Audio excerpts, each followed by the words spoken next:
everyone, and welcome to another episode of Respecting the Beer. My name is Gary Arndt.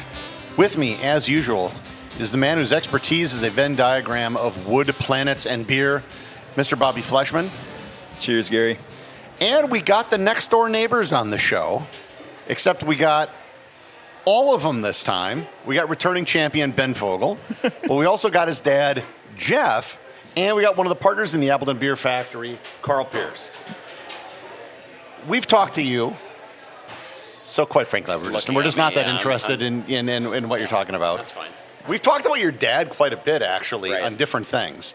So, Jeff, if you could introduce yourself and kind of tell us how you got involved both with Appleton Beer Factory, McFleshman's, and a lot of the other projects you do. And I'm sure, Bobby, you got a lot to say, and because you know far more about what he's done and what he's capable of and his skills and everything. Yeah, it predates us, so you should tell his story, where it begins.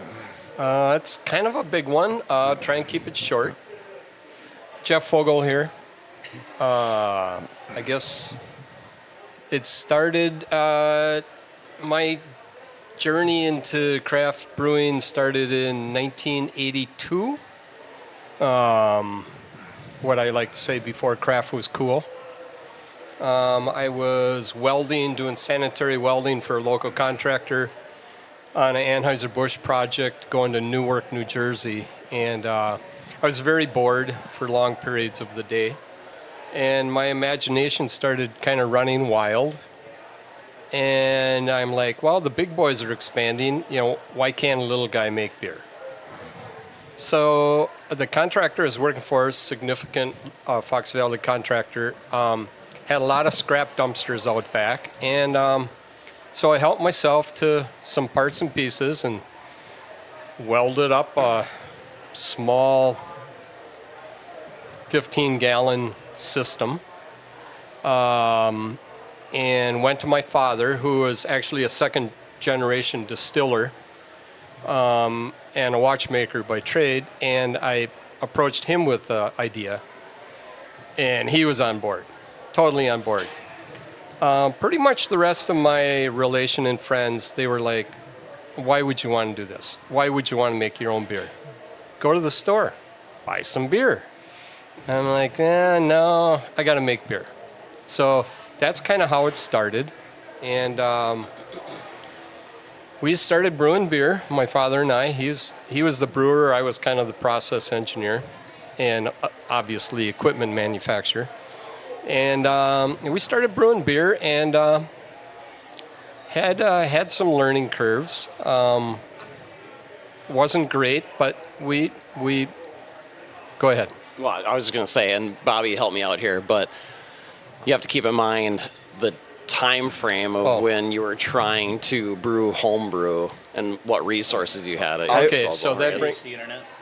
Definitely there's no predates the internet, right? My father went to There was no home brewing for dummies yet. Right. My father went to the local Neenah library and got the one book. There was a single book about brewing in the entire library. Was it Charlie Papazian's book? He wrote a home brewing, The Joy of Home Brewing. It was not home brewing. Okay, this was commercial like, brewing, yeah. Yeah, it was like how a national brewery functions. Was it a German textbook? Well, no, it wasn't German, but it was thick. That'd be interesting to know. And there was really cool illustrations in it, which I didn't know really what any of the stuff was. Yeah. You know, today it'd be different, of course. So we somehow put this little system together and started brewing. And that was in 1982. And that's where I was going with that is, yep. Where did you even get malt from any other ingredients? That's a good question. We drove to Madison, Wisconsin. We heard that there was a winemaking shop in Madison that had a small selection of brewing ingredients. And we drove down there, and in the corner of this large winemaking store was this little shelf.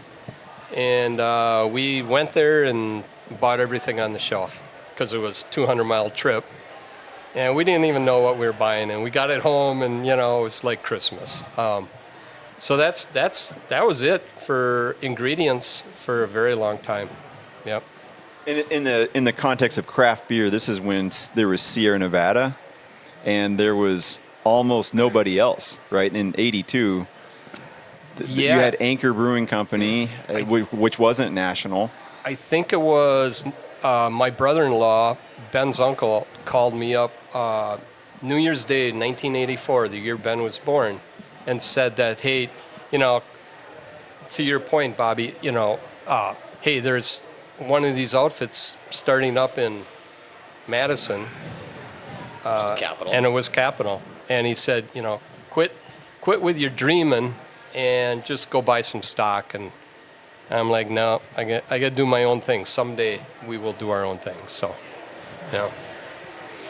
And for people listening, and for my own information, you talked about, was it sanitary welding was the word you used? Like food level? Food grade, What's the difference between that and, say, normal welding? Like what goes into that requires a special skill set? definitely know-how, knowledge, definitely practice, a lot of practice. Yeah, it's thin wall stainless.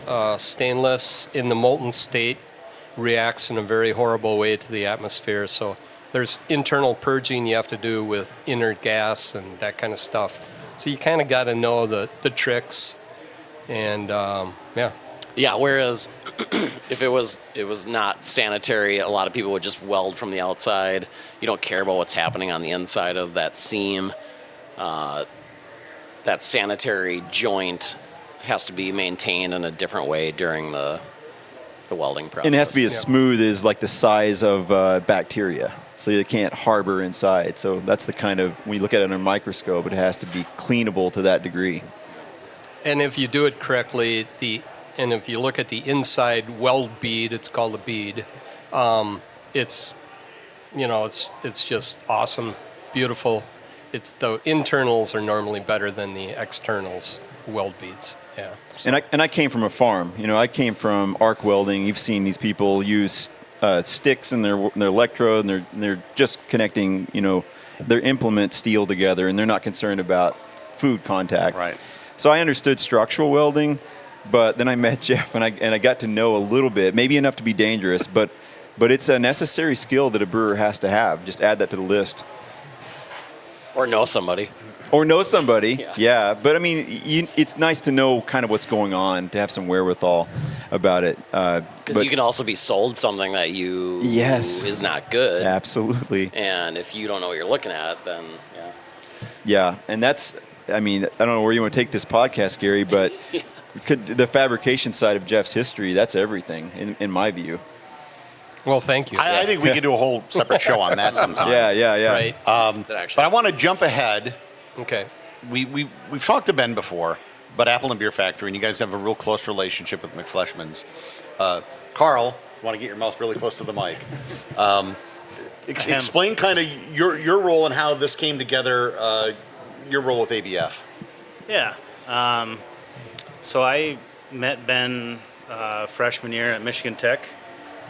Late summer 2003, and we're in the same freshman dorm hall, became good buddies. pretty quickly.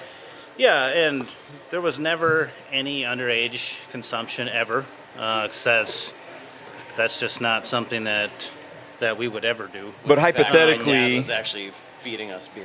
Oh, Right. So wait a second. Right. I'm going to cut in here. So David will edit this down. It's fine.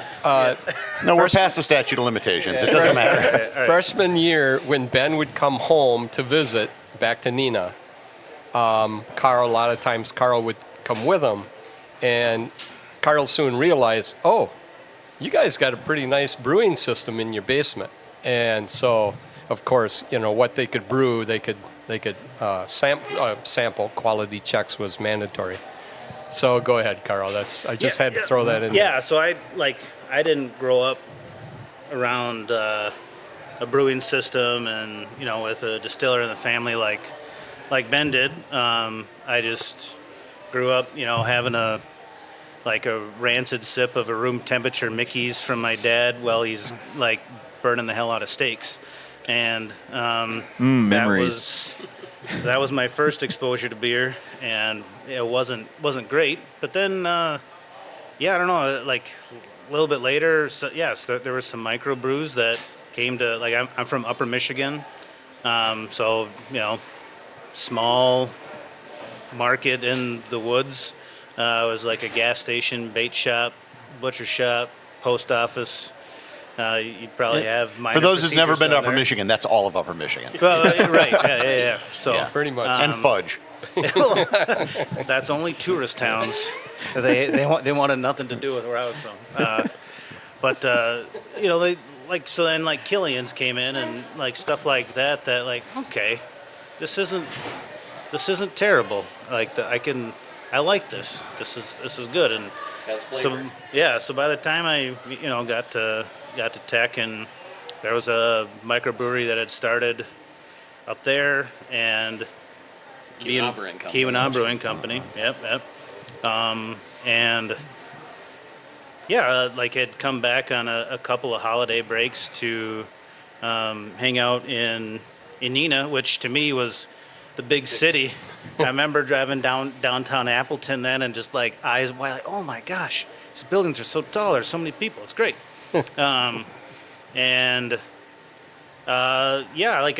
just kind of fell into it and really enjoyed it. Like, it kind of combined the mechanical engineering stuff that both Ben and I were learning about with the fabrication and kind of building your own system and times and temperatures and measures and volumes and all that sort of stuff, and also just cooking, which I really enjoyed. So I kind of started to take advantage of all the stuff that was now out there, bought a lot of books,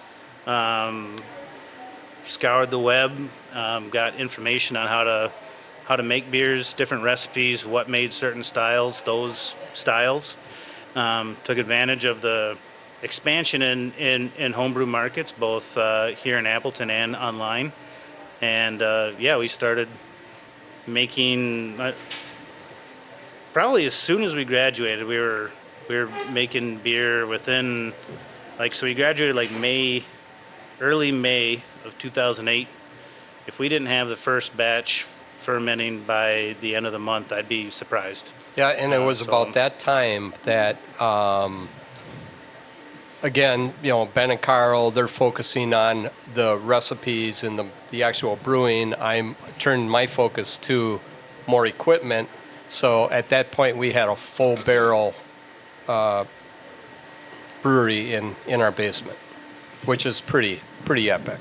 And we had already started writing the business plan like a year prior to that. So this was all starting to kind of just Was Ben's second come together. senior project. yeah. Right. And people have, on this podcast, we've talked about the construction we did on our building. Theirs is 3 times the project. There may be more people over there, but it's a lot. And you guys have pictures out there. It's. I think you run it through your screens in your tap room. It's probably on your social media here and there. Yeah. But it's impressive. And it's intimidating what this group can do as engineers and as fabricators. It's something to see. And your system, you guys' system, I think all but your fermenters, you built. Your tanks. Yeah, Everything. 22 tanks. This is not DIY stuff. This is not what it is to open a craft brewery. This is beyond what almost every craft brewery will ever have to go through. It's what allowed us to open so quickly. Yeah, right. Yeah, right. Cheaply. There's that. Yeah, cheaply. I haven't asked you this, but how old were you guys when you were coming up with the business plan? So Because you're not old yet. So and you've been doing it a while. So how old were you when you started doing this?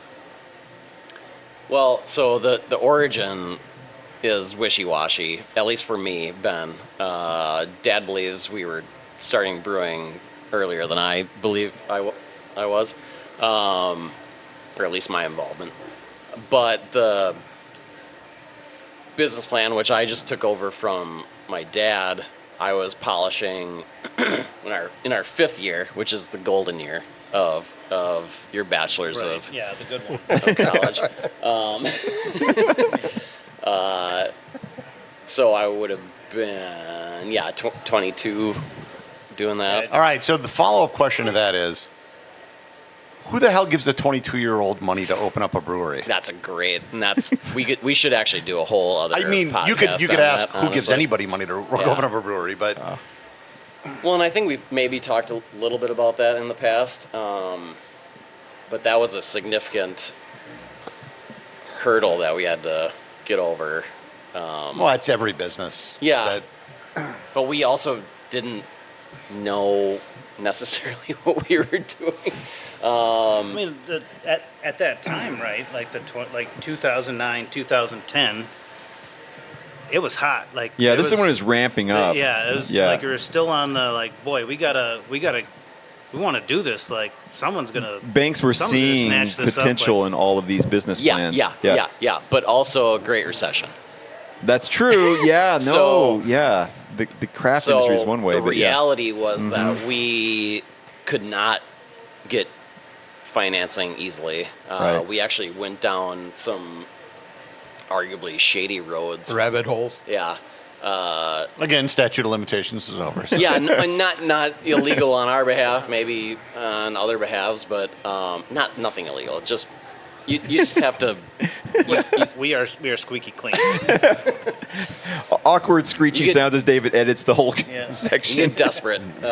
Anyway, so that was really in the middle of our build out because we had bought the place, we had bought the building in late 2010 with cash. Then did as much as we could. Demo as much as we could. Ran out of money fairly quickly. Then it was like, all right, now we got to go find actual funding to complete Investors. the project. Investment, but also traditional, funding.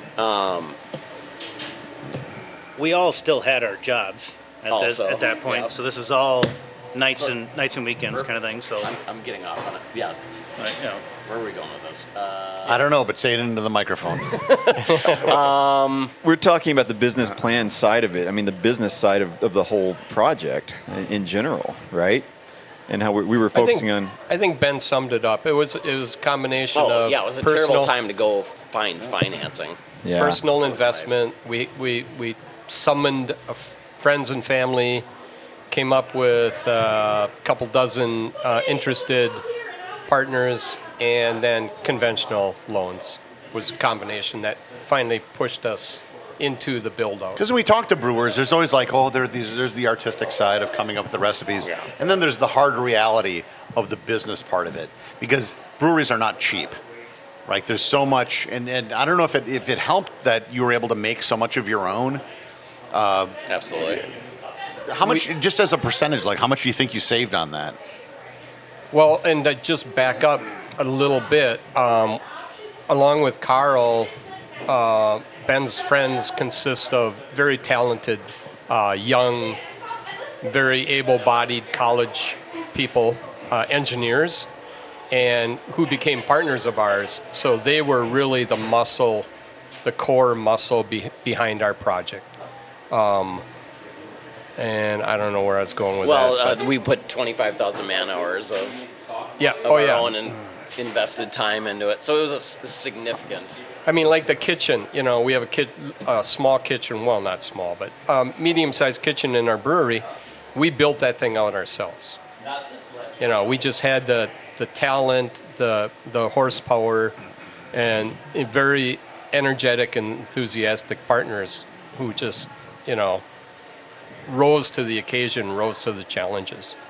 But if I had to actually put a number to your question, I would guess $750,000 to $750,000 that we potentially saved on That is doing. not insignificant. Yeah. Yeah, right. But Yep. I call it chiller. Oh, I mean, you It's free. name It's it. like, It- that's it- just one example. Yeah. Yeah. Yeah.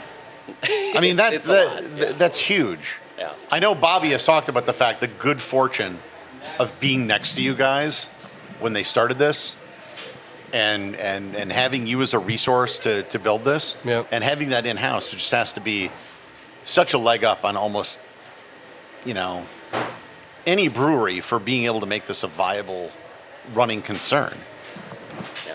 Yeah, it was my wife, who takes credit for suggesting to Bobby and Allison to buy this building, their building they're in. And I think the conversation... We've talked about that in the past. The conversation went something like, I think, after she suggested it, Bobby said, "What? You wouldn't mind us next door?" And Leah, my wife, said, "Absolutely not. It'd be a great partnership." So that's where that started. Yep, I'm pretty sure. And does it? Bobby just stepped out, so we can talk about this. He got replaced by me, which is a Nice. it's this major step down. I know they use your facilities to do a lot of brewing because you have much bigger. Does that help you guys that you can, use some of that extra capacity that you have someone next door that'll, take that up? Absolutely, it's a win-win. Yeah, we all want full tanks all the time. So yeah, it's great benefit for sure. And actually, it's parlayed into even today. I've talked to another local brewer who's like, "Hey, can you help me out with some contract brewing?" And so yeah, there's. And I think people that come in here don't really understand the dynamic. No. Because when they come in and, I'm behind the bar here and they'll say, "Oh, where would I go and get a great burger? Where would I go eat?" And I push them next door. They're like, "Are you recommending your competitors?" I'm like, "No, not at all." Like there's more of a collaboration Absolutely. than it is a competitive environment. Yeah, And I don't think people get that. They're always like, "Really?" We definitely rely on each business to succeed. We rely on McFleshman's to succeed, and we'll do everything we can to help them. From someone who, comes here regularly, yes, you both serve beer and yes, you both brew beer, but you guys do very different things. Absolutely. You do a lot with music. You got the full restaurant. There's a lot of people who come there for dinner, and then that's not what McFleshman's is. It's a very different vibe. Yes. And even the beer lists are very different, too. Oh yeah, totally. Oh, yeah. You guys have your lane, we have our lane. It just so happens that people like both lanes, so they go to each. We didn't talk about this last time we were on the show, but the future. Bobby's we've talked about this, they're putting in some new tanks in whatever space they can find. And I know they've been talking about expanding. And I think there have been discussions with you guys about expanding. What's whatever you can say, the status or what? I don't even know if there is a status, but what do you think that you're going to have to be growing your brewing operation in the future, or at least be part of it? I have to laugh a little bit because I always appreciate but also I'm a realist, and so I'm around a lot of people that have a lot of ambitions and etc. Bobby is certainly one of them. I think this whole adding these tanks up here is going to be huge, and we're going to be able to help with that as well. Yeah, go ahead. Between the two breweries, like Ben said, Bobby adding fermenters up here is huge. But between the two breweries, ABF's got more space, and we've got good bones over there, good infrastructure. I'm actually the bottleneck, I think, to the expansion. Because we make everything ourselves. Pardon me? Because we make everything ourselves. Yeah, and we self-perform it. Yeah. And my time has been limited, but more of my time is becoming available. So I think once I get through a few projects, we're going to start on the expansion at not like outside dimension expansion, but internal expansion at ABF, which both breweries, again, are going to rely on. Yeah. What will that do to your brewing capacity? Like, when you look long term, like what's the number that you're targeting? Oh, I don't have a long-term number that I'm targeting, honestly. Okay. Where are you at right now? We're actually only at like probably 700 barrel. Well, like 700 barrels a year, which is practically nothing. McFleshman's actually brews more than we do. but we have the capability of brewing certainly more and more at one time. So it's actually, so what we're talking about between McF and ABF is making the most of both of our systems, whereas we can brew more bigger batches. McF can brew more smaller batches. Where does ABF need some small batch assistance, and where does McF need some big batch assistance, and then just, And then sharing that. And then packaging. And then packaging, Co-packaging. which we have the room for, and Yeah. et cetera. Yeah. Bobby mentioned in passing once I don't know how serious it is, the idea of installing a pipe over the alley. You think that would ever happen? The schematics are on the buildings. Yeah, and it's Like already it's done. on, when you walk out these stairs down here, you can see where it says pipe valve, where his vision is. Yep. He talks about this pipe all the time. I've never heard anyone talk about pipe this much. We've already gotten approval, basically from the city, and Yeah. it just got shelved a little bit. Honestly, it probably won't happen until next year, but I see it happening next Could be year. in the spring. Yeah. And would you take the lead on that? Yeah, kind of. Yep. How much easier would that make things? Well, we can share utilities. That's huge. Yeah. That's huge. That's probably the biggest piece. And then co-packaging would be huge. All right. Last question. I mean, we're at Lagerfest recording this. It's going to be over by the time everyone hears it. Someone comes into ABF, never been there before. What do you recommend? What's your signature beer? I hope we have different answers, actually. You go. Okay. Light lager. Carl, you go. Carl, you go. Well, I was gonna be a little snarky and say you should try the old fashioned that's on tap, but Oh, jeez. I don't know. I'm a hops guy. That's why when I come to McFleshman's, they're usually ringing the bell with a. I won't pour 547. anything else for you. I never have. I get like he'll I'm just drinking a Tornado. he'll right now. literally just stand there and stare at me until I change my order. staring at you right now. I know. I can feel it, and it's warm and uncomfortable. But I gotta go with the juicy urine running McJuice down face. That's not. No, I'm not. I'm not afraid. I'm just respectful, and that's enough. Jeff, your favorite beer at ABF right now? Well, I'm going to deviate from that question. I'm going to go back to the original question of what Such a would I boss. recommend. I think our Hefeweizen is pretty unique, pretty epic. So Ben, I have one more quick question for you. I've been meaning to ask you this for a long time. Who's on your Mount Rushmore of brewing in the United States? You can only put 4 people on this Mount Rushmore. Go. I really put. Oh, it's 100% You know, I'm putting not. you on the spot. I'm not Bobby. I know you're Ben. Yeah, you're taller, but that doesn't matter. I think we're the same height, probably. But Heat. Yeah. You can put Bobby on. actually, yeah. I mean, that's a good point. Bobby would definitely be on mine for sure.